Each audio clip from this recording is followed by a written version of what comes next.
6년차 강사, 덕질은 이제부터다. 갓생보다 덕생, 덕질이 최고야. 내 모국어 속에 처음 보는 단어가 있었다. 한국어 강사를 시작한 건 코로나 무렵이었습니다. 온라인으로 조심스럽게 시작한 일이 어느덧 6년차가 되었습니다. 화면 너머 학생들의 눈빛만 봐도 무엇을 어려워하는지 읽어내는 나름의 감각은 생겼다고 생각했습니다. 그랬던 제가 학생들이 자유롭게 글을 남기는 공부방 커뮤니티에서 커다란 벽을 만났습니다. 갓생보다 덕생, 덕질이 최고야. 그 짧은 문장이 읽히지 않았습니다. 한국어 강사인 제가 한국어를 모르다니. 검색창을 두드리며 저는 묘한 당혹감에 휩싸였습니다. 하지만 뜻을 알아보는 순간 제가 전혀 몰랐던 세상이 열렸습니다. 연예인이 아닌 나 자신을 향한 덕질. 덕질이란 그저 화려한 조명 아래 연예인을 쫓는 일인 줄로만 알았습니다.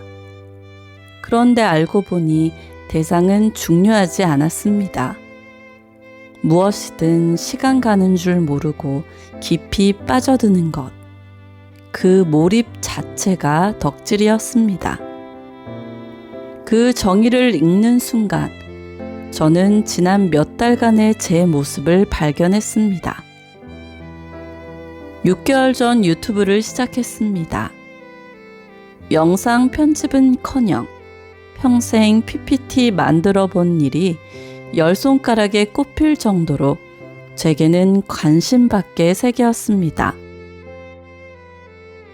그런데 아들을 재우고 새벽에 앉아 편집 화면을 들여다보다 날을 세운 적이 한두 번이 아닙니다.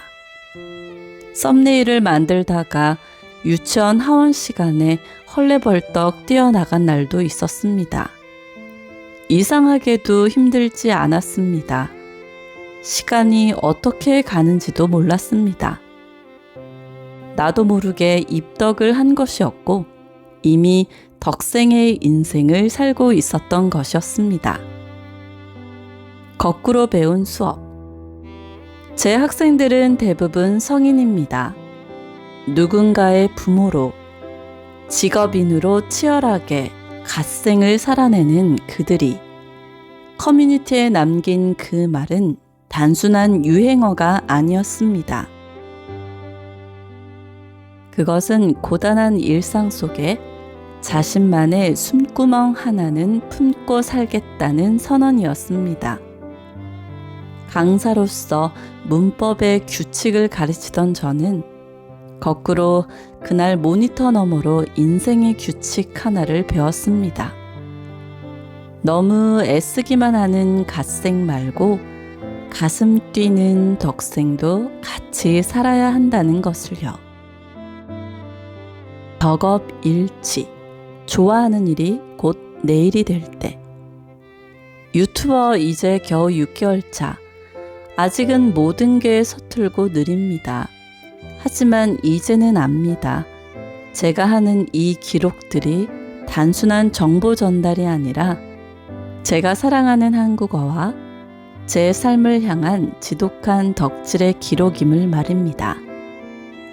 한국어를 사랑하는 학생들과 함께 성장하는 일이기도 하고요. 글을 쓰는 이 순간도, 영상을 편집하는 새벽도, 학생들과 한국어로 연결되는 시간도 돌아보니 전부 덕생이었습니다. 좋아하는 일과 밥벌이가 하나로 맞아떨어지는 것, 이걸 덕업일치라고 하더군요.